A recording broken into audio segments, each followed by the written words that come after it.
You are on a merchant ship. It is 2 a.m. The GPS on your bridge just went dark.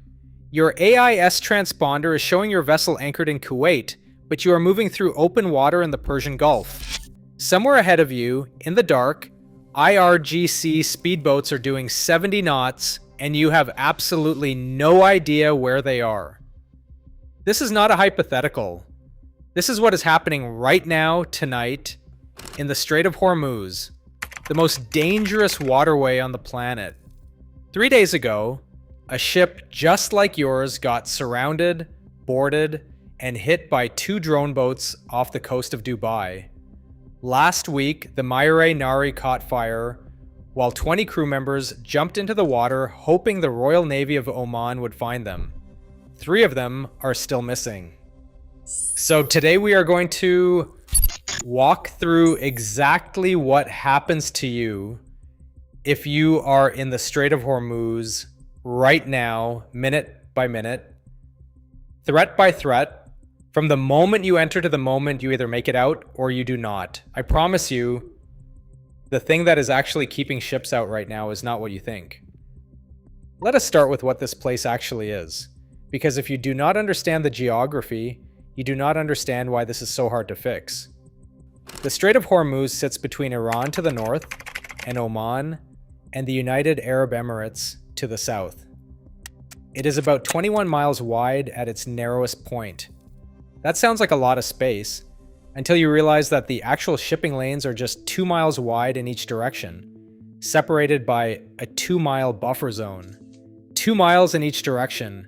You are taking a super tanker, one of the largest moving objects ever built by humans, and you are trying to squeeze it through a corridor barely wider than Manhattan is long, with Iran's coastline looming directly above you the whole time, And right now, on that Iranian coastline, 3 fortified Iranian Revolutionary Guard Corps islands sit directly on top of those corridors, like loaded guns pointed at your ship. That's the geography. And the Iranian Revolutionary Guard Corps has spent 40 years designing an entire military strategy around it. Here's what they can do to you, and the order in which they will do it. The first thing that hits you before you even enter the strait is electronic warfare. On March 7th of this year, over 1,650 vessels in the Gulf simultaneously lost accurate GPS and AIS signals. Their system showed them in the wrong location, sometimes by miles. 30 jamming clusters spread across 6 countries from Kuwait to Oman, all firing at once. So right now, as you approach the strait, your navigation systems might be lying to you. You do not know exactly where you are. You do not know where the mines are. And here's the thing about naval mines. They do not care that your GPS is wrong. Iran has between 5,000 and 6,000 naval mines. They include a mix of old moored contact mines, bottom influence mines, and more sophisticated non-magnetic variants designed to be invisible at least to standard detection systems. On March 10th, US military intelligence confirmed that Iran had begun planting them in the strait. The US immediately destroyed 16 Iranian mine-laying vessels. But here's the problem that no one in Washington seems to have a good answer for. Destroying the boats that lay the mines does absolutely nothing about the mines that are already on the seafloor. After the 1991 Gulf War, it took 4 months and over 40 Allied minesweeper ships operating in a completely permissive environment with Iraqi mine charts in hand to clear a single safe route. Right now, in 2026, the US has a fraction of that minesweeping capacity, and they are doing it in the middle of an active war. But let's say you decide to go anyway. You've been waiting at anchor for 3 weeks with 150 other tankers in open water, and you need to move. The moment you enter the strait's inbound lane, you are in range of the 3 Islamic Revolutionary Guard Corps island outposts, Abu Musa, Greater Tumb, and Larak. Larak sits directly at the throat of the transit corridor. Their fast attack boats staged there can reach your position in literal minutes. You have no time to react, none. And when they come, they do not come alone. The swarm tactic works like this. 10 to 20 speedboats hit you simultaneously from 360 degrees. They are doing 50 to 70 knots. They target your bridge first, to blind the crew and destroy navigation, and your engine room second, to leave you dead in the water. Mixed into the swarm are unmanned drone boats packed with explosives, steered remotely directly into your hull to blow a hole at the waterline. And while you are dealing with the swarm, other boats are dropping tethered naval mines directly into your path. You either stop or you snap your keel. And if somehow the swarm does not get you, the anti-ship cruise missiles fired from mobile truck launchers on the Iranian coastline almost certainly will. Those trucks immediately retreat into fortified mountain caves after firing, making them incredibly difficult to destroy before the next salvo. This is the military reality, and the US has degraded a lot of it. They have sunk 9 IRGC warships and destroyed underground missile bunkers with 5,000-pound GBU-72 penetrator bombs that punch through 160 feet of earth or 20 feet of solid reinforced concrete. On March 19th, they launched a full aerial campaign specifically to reopen the strait, deploying 10 Thunderbolt jets to destroy fast attack boats and Apache gunships to hunt drone aircraft. On March 26th, Israel assassinated Alireza Tangsiri, Iran's top naval commander, the man personally overseeing the Hormuz blockade. And yet, at midnight on March 25th, one container ship passed through the strait, 0 oil tankers. The historical daily average is 138 vessels. They went from 138 vessels a day to essentially 0. And this is where it gets really dark.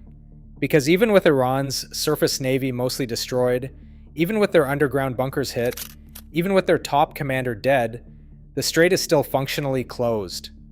Admiral James Stavridis, former NATO Supreme Allied Commander, explained in one brutal sentence that Iran can turn the Strait of Hormuz into hell in a matter of days.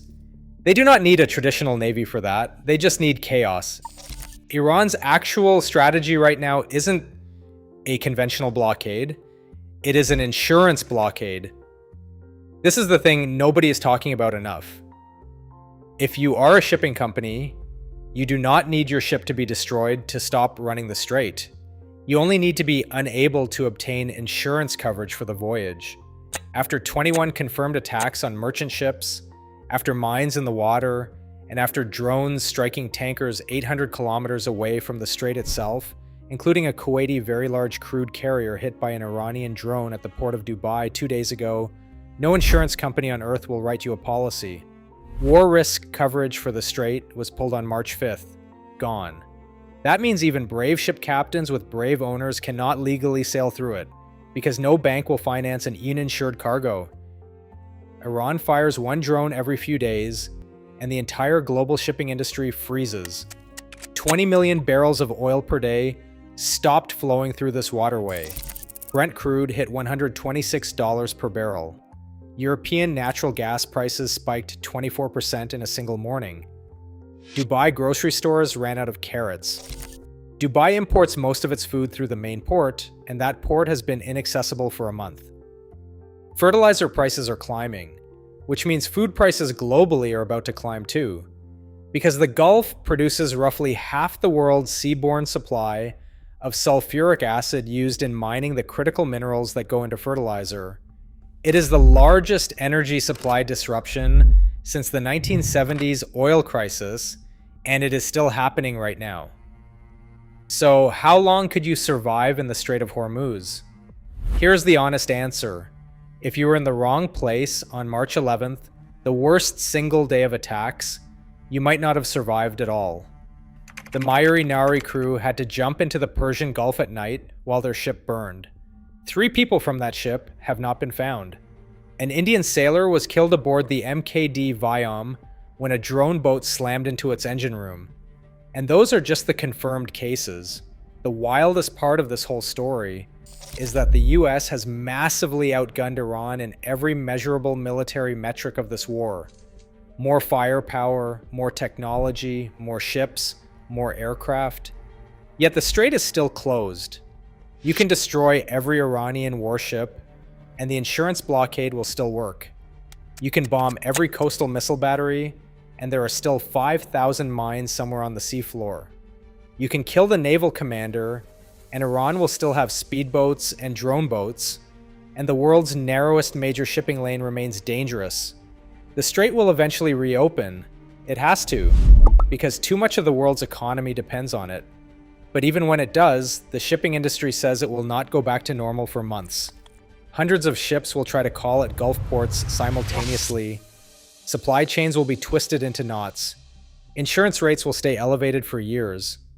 This waterway moves a fifth of the world's oil supply through 2 shipping lanes barely wider than the wingspan of a commercial airplane. It is going to have a scar on it for a very long time. Tell me in the comments, do you think Iran blinks first, or does the US? Catch you next one.